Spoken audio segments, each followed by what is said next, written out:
Business is simple. It's just not easy.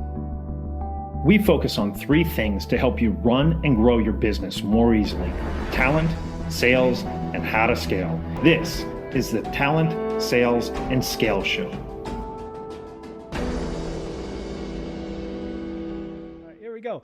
Hey everyone, today is a really cool episode on the Talent, Sales, and Scale Show. We have Travis Lachner. Don't screw it up. He gets very sensitive. He just told me. No, just joking. So Travis Lachner on here. He is the CEO of Multimedia Production.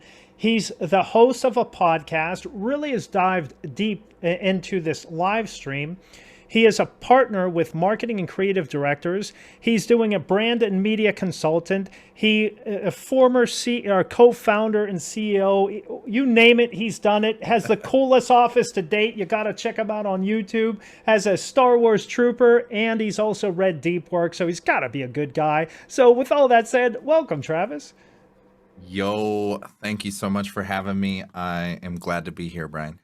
Thanks so much for being here, and I don't know why that was popping up, so yeah, I know now why. So I have my LinkedIn Live as we're streaming, so thank heavens today's topic is going to be we're live streaming on LinkedIn. He's not cool enough to be on Clubhouse yet, but we'll get him there. He's a holdout for the Android. But this is a really interesting conversation, and the reason I wanted to have you on, Travis, is one, you are doing podcasts. You have that fancy microphone hanging in front of you. 2, you've really grown up in marketing in all different aspects of it, and it's loud out there, right? Creating a podcast, there's a ton of them out there. And the first time that I've heard of somebody say that, they said, hey, let's live stream on LinkedIn. I'm like, why in the world would we live stream? Why wouldn't you just record it, right? Because then you can't reuse it. I was so oblivious. So I think it's a really relevant topic. So that's why we're on here. But I guess before we dive too deeply into this, Travis, question number 1 is, why in the world should we listen to you about live stream, and what makes you an expert, man? Well, I think that this is the beauty of this conversation that I think we'll tap into is anybody can hop into this live stream medium and tap into it. So about a year ago, back in March of last year, March of 2020, I had a moment that shifted the trajectory of my career, of my business, was attempting to set up an in-person event in Denver. Wanted to try and utilize my digital relationships and convert them to real human connections. And so we were setting up an event in Denver, booked the speakers, booked the venue, booked everything, and a little something called COVID came in and jacked that all up real good. And in that moment, I call it my COVID clarity, because I truly am grateful for that to have finally come, because rather than canceling the event, I ended up converting to virtual. And I had never downloaded Zoom. I hadn't ran any live stream productions, and we put together a virtual event for the first time ever through Zoom, and pulled in some speakers from LinkedIn. And it was actually wildly successful. Had multiple people booking calls, unreal engagement during the actual stream, and it cracked open so much in my mind as far as what this medium could do. So since that moment in March, I've leveled up to, we started filling up the Zoom rooms, so then started having to do them on YouTube Live.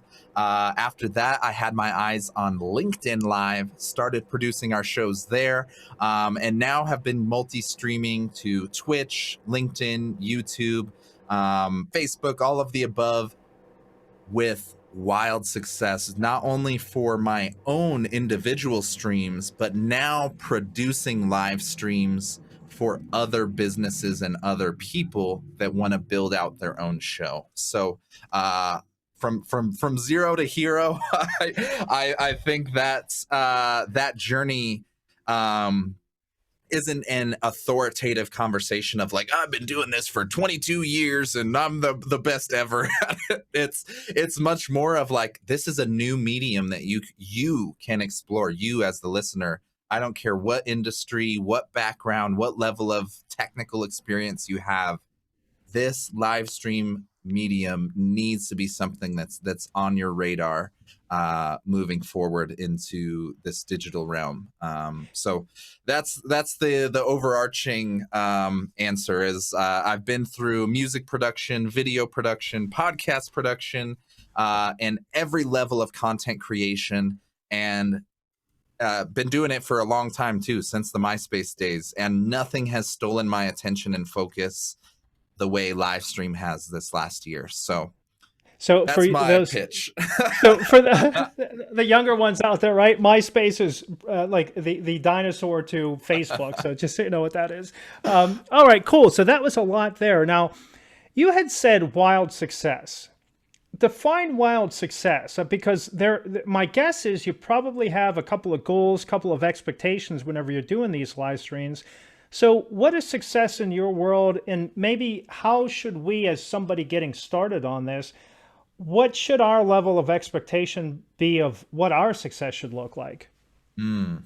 Brilliant question. I think a key piece for me, I've spent several years as a creative director in the context of content marketing.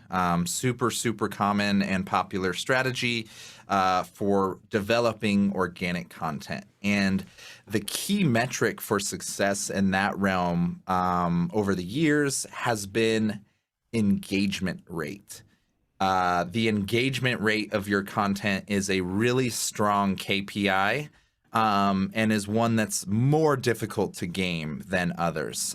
So the engagement rate is going to be based on the number of people that view something, how many of them commented or interacted either once or multiple times.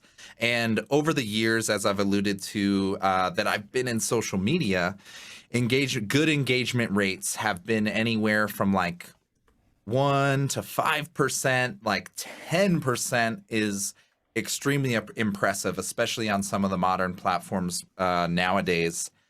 But live streams have been giving me near or above 100% engagement rates, Wow. which is an extremely strong signal. If you think about how long it would take for you to get, just say, 1,000 comments, or hear from a 1,000 comments in a single picture post is very difficult to get. 1,000 comments on a single video is a little bit easier, but still extremely difficult to get. In our live streams that we have for a half an hour, 60 minutes, sometimes even longer, there's times that we get literally thousands of comments, and it's real-time engagement. The way that when we're having a conversation and you want to mention something, you can hop in and literally ask a question or throw in your input. That piece is where I see the wild success. Is the engagement rate of live streaming is just miles ahead of any other content medium. And once it reaches a point where the total reach and discoverability is at the same level of those other content mediums, it's just going to be very difficult to compete with that level of connection in real time. Okay, so, man, there's a lot there. Okay. So I jotted down a couple of things. So this is a great KPI to see how you're doing, but it's then also a content creation, all right? And I think that's a lot of times why people started with a podcast to help with content creation. Now, how do you start with, I mean, even getting people to show up on the lives, because that's going to be a key piece. Did you already have a massive following before you started to do these lives, and that's how you started to get the followings? So that will be question number one, and I'll have a follow-up. Yeah, this is a big key piece as we're starting to master the production, the post-production, and the promotion ahead of the show. These are all very key pieces to the entire equation. So obviously, any existing audience is going to help. So anybody that if you have a content format of other kinds, if you're posting videos on LinkedIn or you have a podcast, that's going to be a good boost to start. But as far as getting fresh people in the mix, this is the most difficult piece of live streaming. I kind of think of it in a traditional marketing funnel. There's surface level content at the top. This is going to be your text posts, your tweets, your requotes, sharing quotes of other people, stuff like that. It's very likely to get a lot of reach, but the depth you're connecting with somebody is not going to be super deep. So that's top of funnel, is that type of stuff. Mid funnel is going to be those interactive videos or sliders or ebooks, stuff that's a little bit deeper, but it's not quite real-time interaction. So that's going to pull people further down into your funnel. And I've really considered live stream really the inverse pyramid. The bottom of your funnel is going to be the least amount of people, but with the deepest connections. The people that walk away from a live stream when they've hung out with you for 30, 60, 90 minutes, some of them go 4 or 5 hours plus, like you know that person. Like, you know what their tone is like, their filler words, their all of these levels of details that you would never be able to get from a text post or just a normal LinkedIn video. So it's when you have those operating in unison that it really becomes powerful to have that high level text posts and people that are going to give you max reach. From there, those are people that are interested in watching your normal videos and micro content.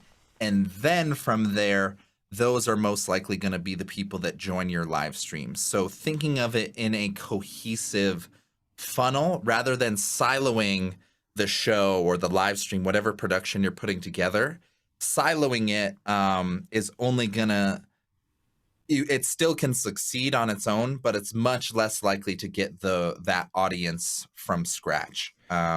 So that's a big piece, is plugging it into your entire strategy in a smart way is a really good way to keep things moving so that people are continuously discovering and going deeper down that content connection, essentially. Okay, so go ahead. I'm sorry. Finish that thought. No, it's just an ongoing journey.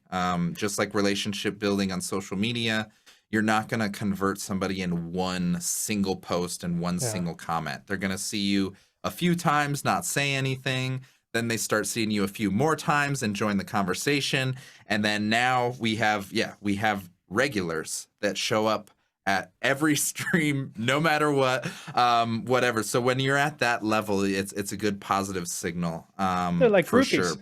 Yeah, pretty much. You'll have your own live stream groupies if you're doing things right. That's for sure.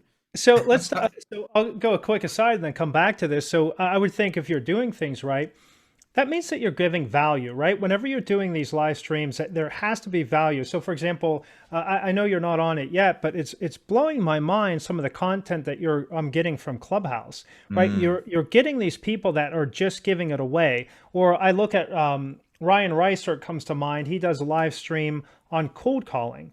So you get to see him live doing things. So people are sitting there wondering. So it seems like if you can really show your excellence, bring value, I mean, in depth, just giving it away type content value, that one-on-one, that seems to be what people are really drawn to and what works well. Am I off on that? You are definitely right, but there's also a spectrum here to explore. So we're considering this word value, one of the most vague and now overused words here in marketing, sales, all that realm, is provide value. What's even more critical to determine is what exactly does that value look like? And this is where that spectrum comes in. So at the beginning, I alluded to anybody being able to get started on streaming and utilizing it somehow. And a piece of that journey is finding your stream style, or the style you're going to present information, the content of the information. All of this is stuff that has to be considered from the production side. So if we think of producing a live stream, there's two ends of the spectrum. One is going to be exactly what you were just mentioning. I want in-level, behind-the-scenes details, deep insights, how-tos, over the shoulder, like show me, all of that type of stuff is high value education. Right. They're walking away with something they've learned. Now, the other end of the spectrum is something that people often neglect, is entertainment, connection. People want to hang around, especially now that we're in this COVID era of we can't go out and hang out with each other and go to conferences. There's a large volume of people that simply want to connect or be entertained or just hang out with you for an hour. And that's where it can span an entire spectrum of a show. Can be extremely authoritative, drop in knowledge bombs and mic drops left and right, or there's other people that are going to enjoy a more, what I call, like, chill stream. They feel like they're hanging out with you for the evening or the afternoon. They're playing music you like and enjoy. That's something I've had a lot of success with, is utilizing music and entertainment in live streams. So you are correct that in those values and insights are extremely valuable. But you don't have to be throwing together a keynote or this fancy presentation to start streaming. There is a spectrum. And I'm discovering if you can have a healthy balance of both of those, you now have a extremely strong relationship building tool, while also building authority and content for yourself. So if every other show you did one that was very, very goal driven or education driven, you did 7 tips to have a pro live stream that converts into leads for your business. Like, that's going to be something that's more likely to attract new people, because they technically don't care where the information's coming from, who it's coming from. They're like, I need to know this, I want to know this, so I'm going to participate. That's going to bring in more new people. And then what brings in the loyalists or the groupies is more of the chill streams, the hangout ones where we're just playing games together. We play games for half an hour. Somebody wins the trivia contest and they join your community. Like, that's going to be a completely different relationship than somebody that just came for those 7 tips to generate leads. Both are great. Neither is right, neither is wrong. It's about finding what works for you, your goals, and your audience that you're trying to tap into. So this goes back to authenticity, right? Another word that's thrown around all the time. So if you're not that, like, that's not me. I'm too straight-laced. I'd love to be more fun, right? You seem like a super cool guy. You got the stormtrooper in the background, like got the what do you call that plant that you have right there? Son of a gun, I forget it. The bonsai. The bonsai plant. I mean, yes. How cool is that? You got a bonsai plant, for goodness sakes, right? That, not me drinking blue, whatever that crazy concoction is, right? So, like, tons of entertainment. So not me. I'm too straight-laced. I want the details. I want the, oh, that's how you do it. Bop, bop, bop, bop. I'm going to go and then apply it so I can keep moving on. So what I'm getting from you, if I have this correctly, is figure out what you want to give. What's value to you, right? Because that's going to be valuable. And then do that. But if you're straight-laced and your content, here's the 7 tips to blah, blah, blah, then go that route. Or if you're going to go the entertainment route and be chill, and that's going to be the audience that you're going to build, but you're going to build the right audience that's drawn into one style or the other. Is that a fair assessment of what you kind of laid out there? Yeah, I think there's a critical piece that you can basically, the equation we want to play is the buyer persona and the audience you want to capture, and then your stream or your production. Those are going to be, that can be anything on both ends, depending on who the person interested in streaming is and who the target audience is. Now, connecting those dots and bringing those under the same world, that's what a live stream can do. So just like you were saying, your style wouldn't quite fit if you came out and were trying to DJ instead of have a set Friday night set for the evening isn't your style. So this is a big piece as I help people either in a done for you production or just in like a DIY type of setup. One of the key pieces is discovering and honing in on your stream style. There's a very wide spectrum. I think a lot of people are really underutilizing the medium. They just turn it on, set up a talking head interview, and then that's the furthest they take it. Right. But you can explore the medium in so many ways and find what works for you in the same way we do for fashion or for wearing clothes or something. You wouldn't just go and see somebody else's outfit and you're like, oh, they look good, they look whatever, and then take the exact same outfit, wear their same suit, their same dress shirt, their same everything, and then you wonder why it doesn't. You're like, something's off. It's not your style. So that's a big piece. I think a lot of people neglect even considering streaming because they've seen it work for somebody else. They tried to duplicate that and then it didn't work for them. Right. And that's just of course there's best practices and stuff to follow, but in general, it's something you're going to have to work at and find your style. The same way your podcast would need a style. Is it going to be more conversationalist? Who knows where it goes? Or is there structured lanes and specific questions to hit?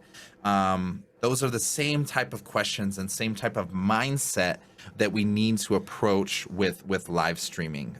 So there's definitely multiple directions to go with it about finding your style over time. So let's break that down a little bit. So one of the notes that I put down here from whenever you're opening this up is, how do you know which ones to use? So you're on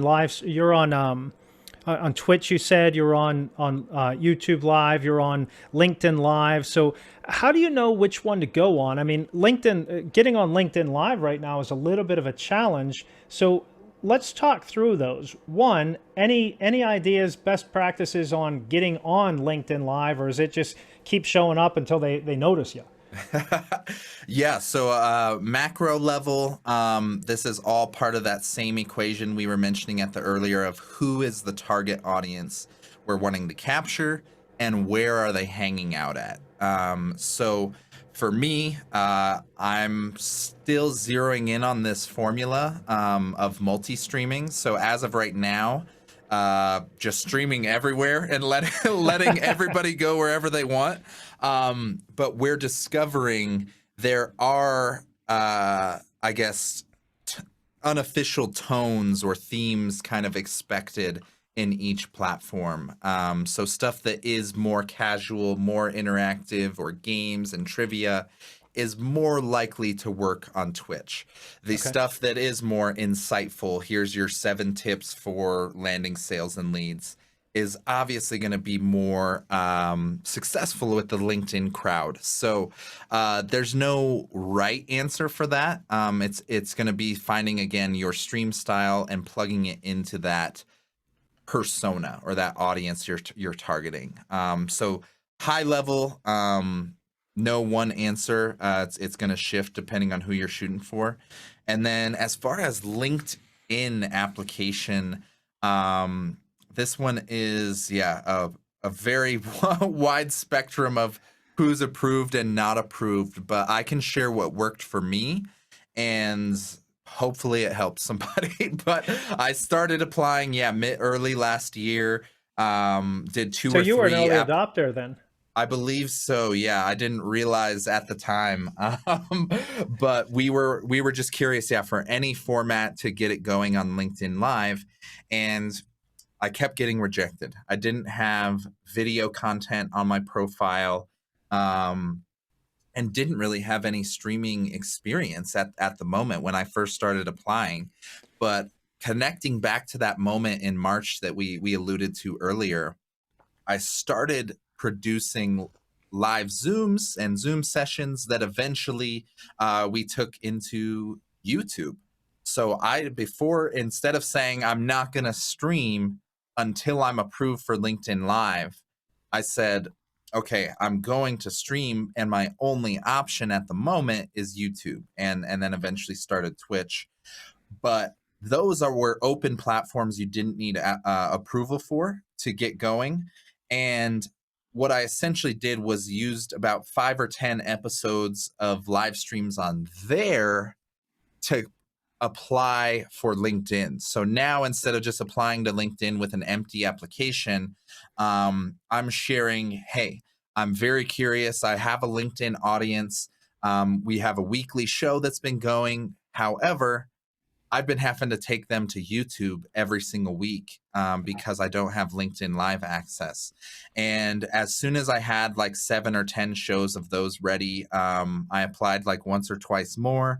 I snuck through the cracks and got approved. So I have no idea if there's any literal logic to that, or if it just happened to be coincidence that they approved after I started having YouTube videos. But for me, that was the sequence that happened to work. Yeah. So if there is anything that you can do on your end to just get it started, whether it's streaming or the organic video content, I know they look at that as well as a metric.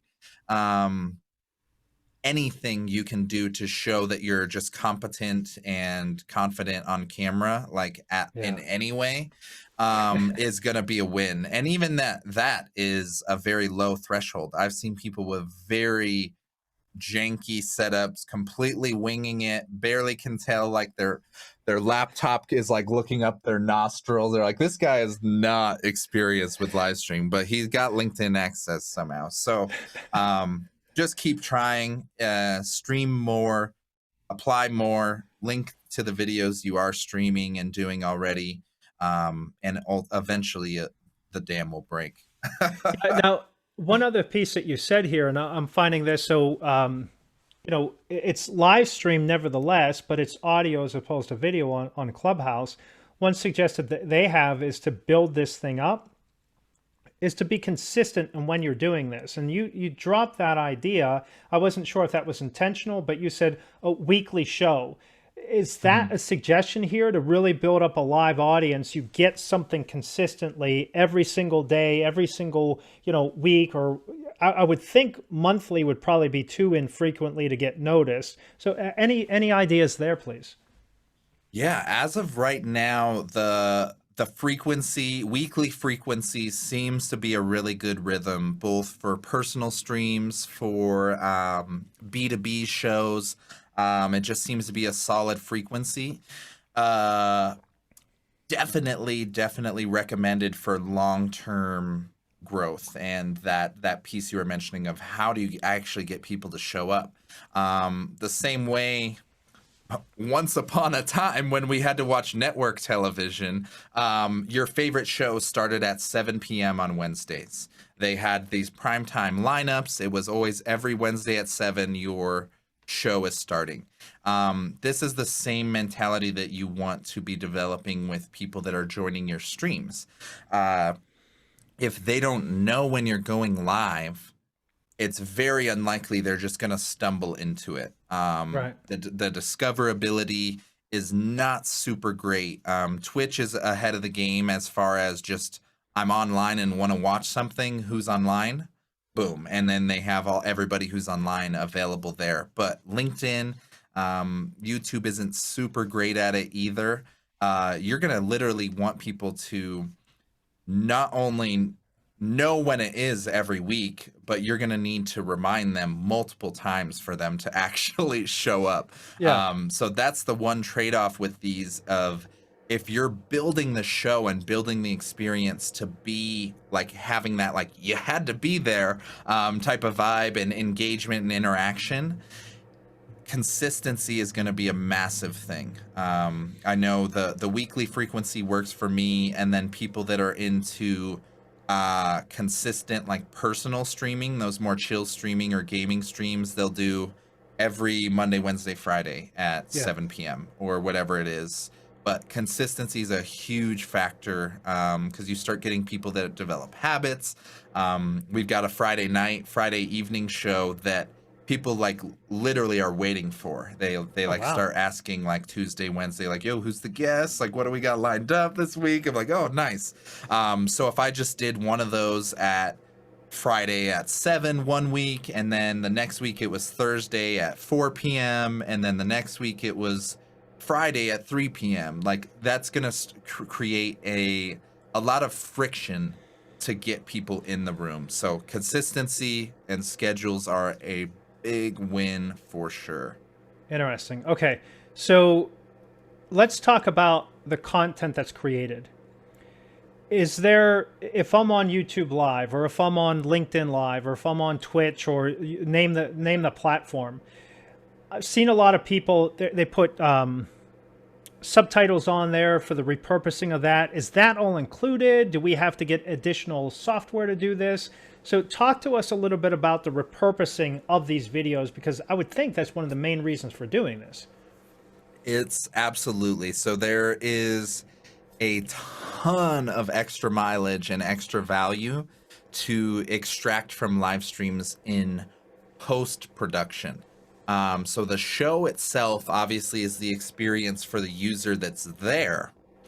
But once the show is recorded, you now have your 30 or 60 minutes of content that you can utilize for LinkedIn content, for TikTok, for Instagram, for Facebook, whatever your platforms are.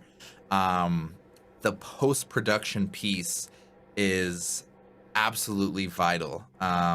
If you want long-term reach growing around the show, because it now gives you, when we were leading back to that funnel we were mentioning of the live stream itself is bottom of the funnel with the lowest volume of reach.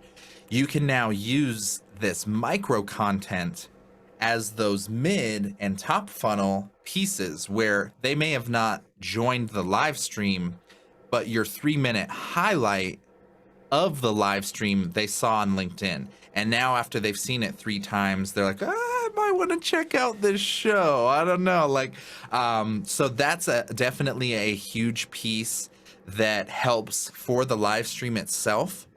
But then the other piece that you can really consider is, where does this plug into your business or your life goals?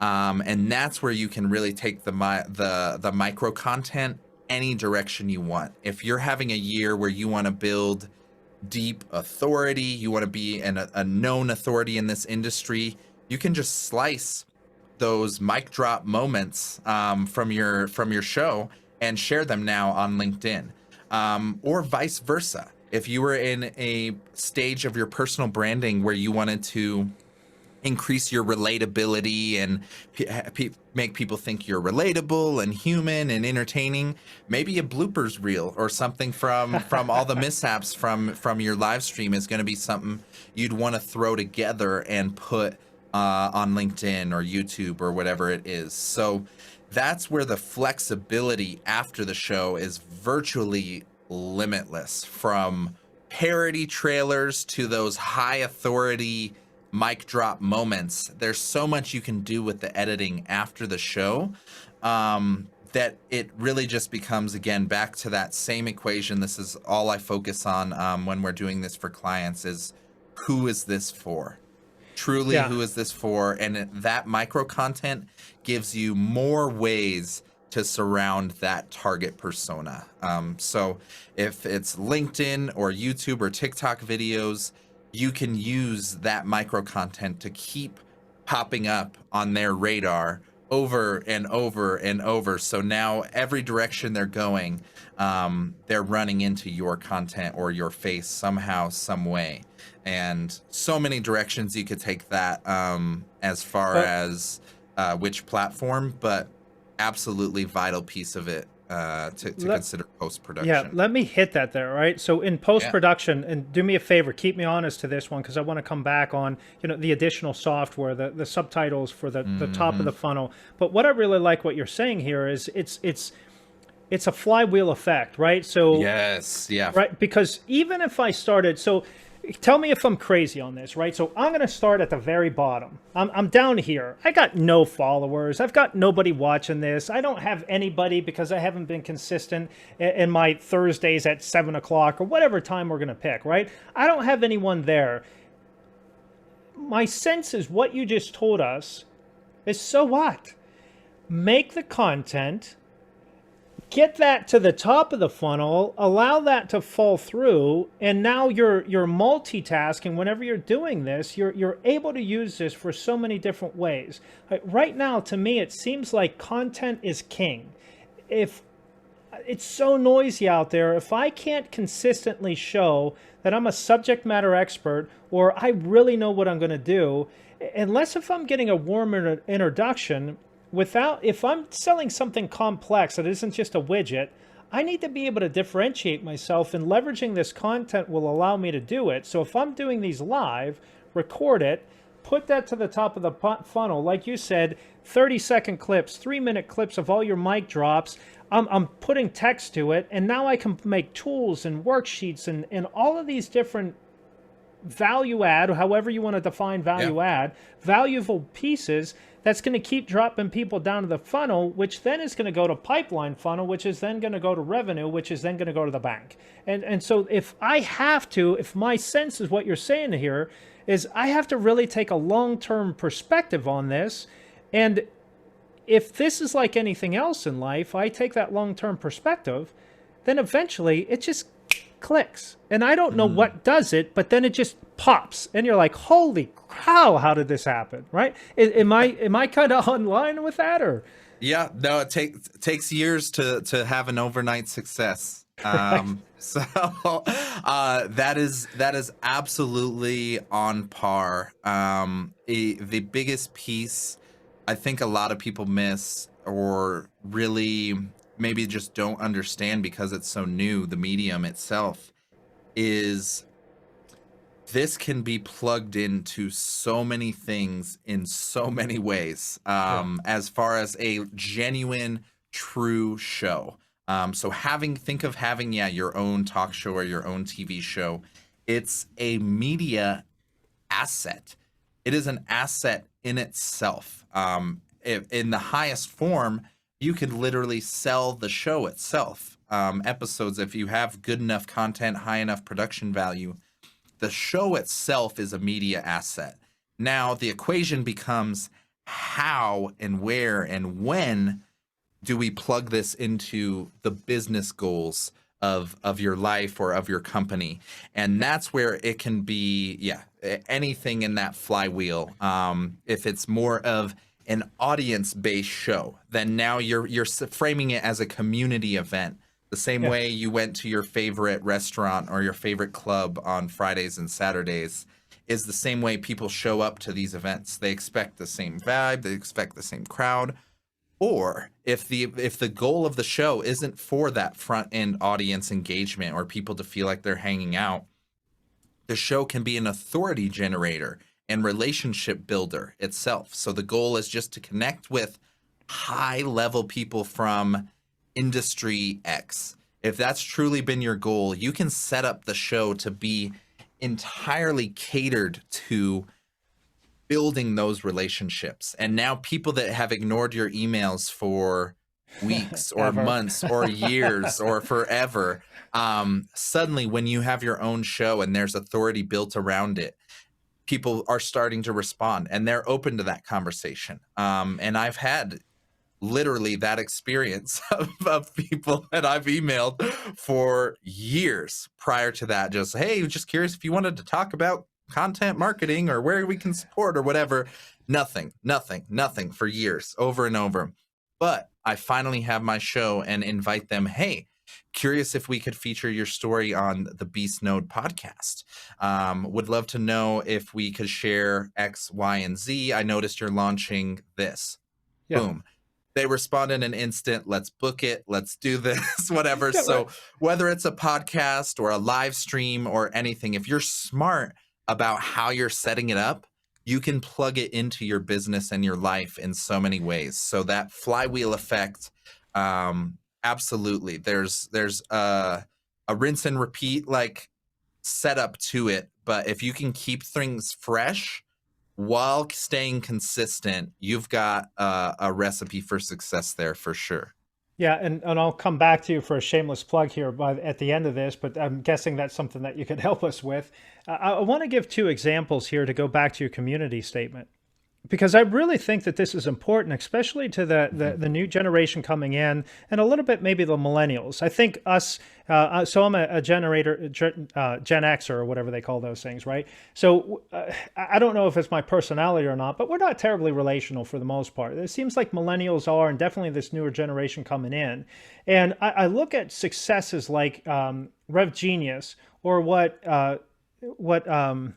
Amy Volas and Scott Leese are doing on their Thursday night sales. I mean, it's amazing the communities that they're building up here. So you're suggesting that you can really share this community because you're getting that like-minded individual that's enjoying this, and you're all sharing best practices. So it seems like that's, instead of doing a lot of this, the idea would be to do this, but then allowing other people to come on to ask their questions. And that's where contextualizing what's relevant for them or getting their engagement or involvement would be really helpful. Is that kind of where you would see this going once you build up that audience?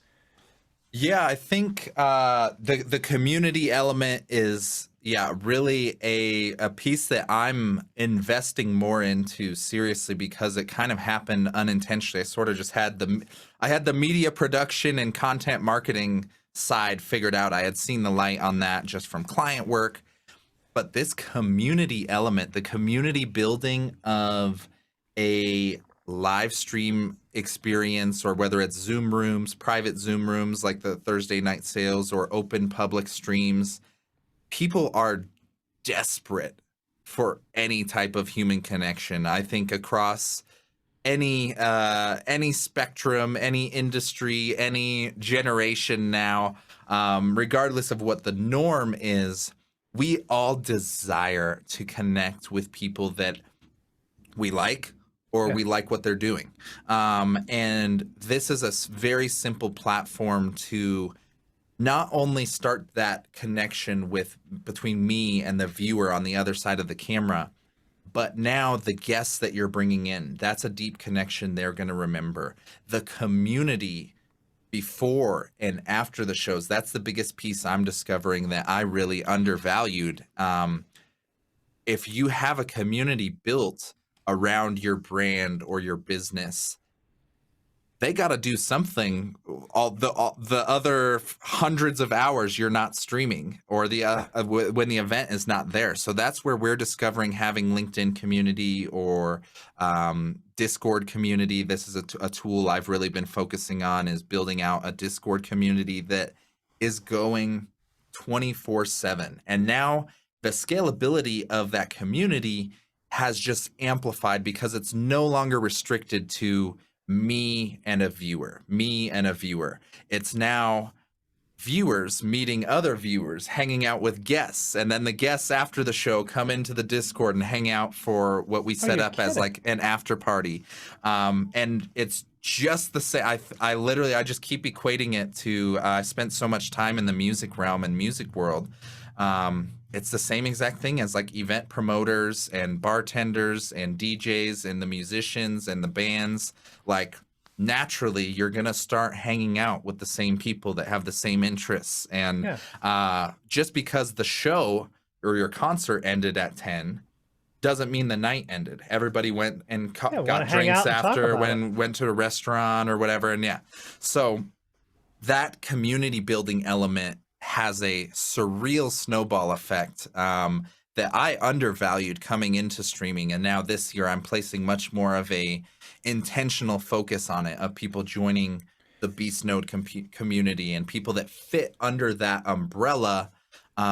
They just naturally resonate with one another, and now we've got people starting businesses together. We've got friends like collaborating, whether it's on music and art.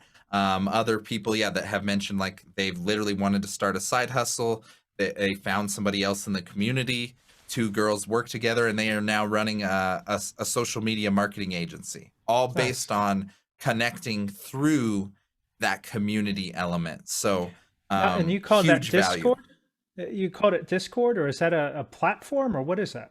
Yeah, so this is something I just tapped into from the gaming world. It's an application or platform. The entire thing is called Discord, but you create your community within it. It's called a server. So basically, I invite people to our server, the Beast Node server, and the way we have it set up is when you jump in, there's chat channels, basically similar to like old like Yahoo chat rooms, or I guess a better comparison would be like Slack, how you can separate people into channels and keep in touch like 24/7, and also voice and video rooms. So that's really where the game changer, where we have like late night deep connections, because we can hop into the Discord server, and then you can either just join the chat channels. We've got different topics and subjects, from music to food to sports, etc. But we have the hangout rooms that are very similar, like Zoom or Clubhouse, where you can jump in and join, and then either turn on your video, hang out, and it would be exactly like this in our Zoom. Or sometimes we just hang out and play games together. Like we'll just play some trivia, throw it up, and people will start joining the room. It's only 2 of us at first, then it's 4, then it's 8 or 10, and then you have like a whole little mini party going on. Yeah. It's one of those things that I'm really keeping my eyes on and experimenting with. The biggest resistance is just getting people in there to even understand like what the hell is Discord? They're like, what is that? I don't know what I'm supposed to do. Am I so that's the biggest resistance at the moment. But if you can create any type of platform like that, community, it doesn't literally have to be in Discord. It can be, I know people that have Facebook group communities, and some do it through text and WhatsApp communities and stuff like that. So lots of options to consider. But for me, being a multimedia guy and just wanting to allow people to just connect in any way possible, Discord has been crazy to keep an eye on, for sure. All right, God. Oh my gosh. So I can't believe how fast time has gone here. Son of a gun. All right. So let me wrap this down. So a lot of stuff here, right? So really want to leverage this to create content. Some really good engagement off of this. However, in order to do this effectively, we really need to develop out a strategy to take people down the funnel, even if that means starting at the bottom of the funnel to get the content created, to be able to start them at the top of the funnel, figuring out what that content's going to be, what your style is going to be, how do you entertain and connect them, building out this community on Discord or whatever approach that we're gonna take. Yep. We talked a little bit about how do we get on it. Good luck with that with LinkedIn, son of a gun. and then we talked about a little bit which ones to use, and which ones going to use is really going to be, where is your audience? So if you're more B2B, that's going to be LinkedIn. If you're just getting started, that's YouTube. If you're more entertainment, that's Twitch. So figure that out. And what you said is, don't worry about, try it all, because it kind of interlace, right? I mean, Zoom. There's absolute crossover. I think of a lot of people get stuck on, I hear it a lot with like TikTok and demographics and they're like, oh, I don't need to sell to kids, so I don't need to be on TikTok. And then you ask them, Have you ever used it? How do you know it's all kids? And they're like, well, yeah, I have TikTok, but I don't use it, blah, blah, blah. And you're like, well, you're not a kid, are you? So there's, this, I try to stay platform agnostic because the way every social media platform has ever worked from the beginning of time is the youngest kids hop on first. Then once it's cool, teenagers and college age people start hopping in. Then it hits mainstream. Early adopters are on board of all ages. Then when it's that true mainstream, your mom and your grandma are starting to join it.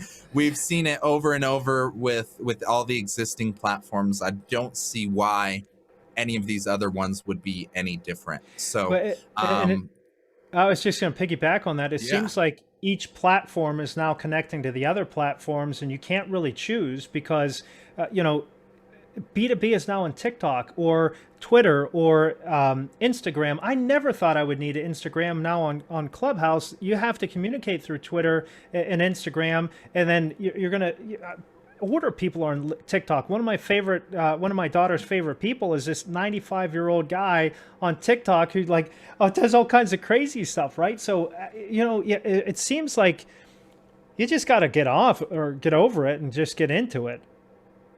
That's every social media and every content creation medium ever. Just give it a shot, hop in there. Everything I've done in my life that's led to success has been just jumping in, iterating, and optimizing week to week.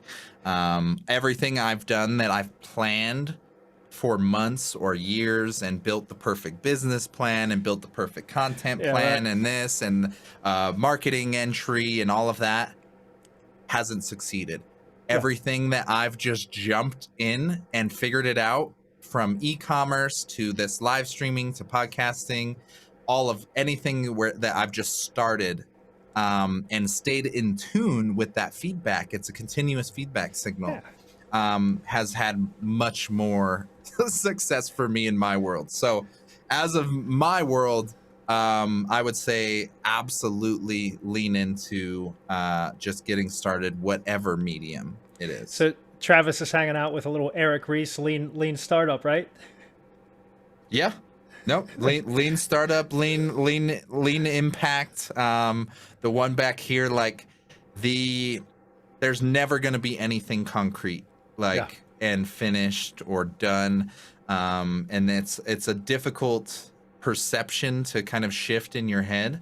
But no, people just want to be along for the ride. And especially when it comes to live streaming, that's one of the beauties of this format is people can join your journey and be with you from week to week. As I've leveled up this room, it used to be empty walls and a gray couch behind me.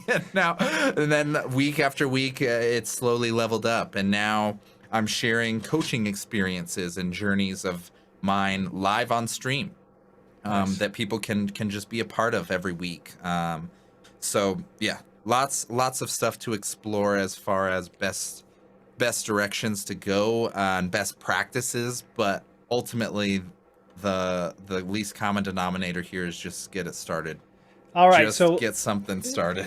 Just get it started. So I always ask, what's your biggest business challenge and lessons learned? So just get started. Best business hack, talent, sales, or scale that you could give. I think you gave a bazillion of them, so we'll skip that one. Resources to recommend. Let's take the one off your back shelf. Lean impact. Let's read that one. And then what's the future hold? I think that you gave us that. Live stream, multi-channel, get after it, and make communities. So last question is this, so we can end on time for you, Travis. Who should reach out to you? How should they do it? And why should people reach out to you, Travis, other than having a super leveled up cool room and a stormtrooper mask in the back? I want to help anybody, business, company, anywhere in between, anybody that needs support converting from idea to reality, whether that's a live stream show, a podcast production, or just getting started in any type of content creation. That's where I found my groove and my rhythm, is helping others connect the dots between idea and reality. There's a lot of hurdles that happen in between there. But if you have any feeling of creative suppression or creative energy within you that needs to be released through a podcast or a book or a show or anything, please connect with me on LinkedIn. That's pretty much my home base at the moment. I'm not on Instagram or Twitter, so maybe my Clubhouse adventures won't be going well, but connect with me on LinkedIn. Let's share this journey together. As I alluded to earlier, like, I've only been doing this live stream stuff a year or so, and it's shot me into a whole different world. So it's a continuous journey, and if you'd like to share that journey together, I am happy to help anything, anyone. I just want to help bring things to life. So if that sounds helpful or useful, please do connect. So Travis Lachner, and we'll have it on the show notes here, but it's Lachner, Travis Lachner, to look him up. Just reach out through me and I can make that introduction. So, hey, thanks so much, Travis. This has been awesome. I can't believe how much. My head's ready to explode. So hopefully people enjoyed this one. All right. Appreciate it. On behalf of Travis Lachner and his bazillion businesses, he wants to get out and help you to be live and do stuff. Reach out to him, would you? Thanks. Get after it. Don't wait around. Do not get paralyzed by overanalyzing. So have fun, guys. Thanks. See ya.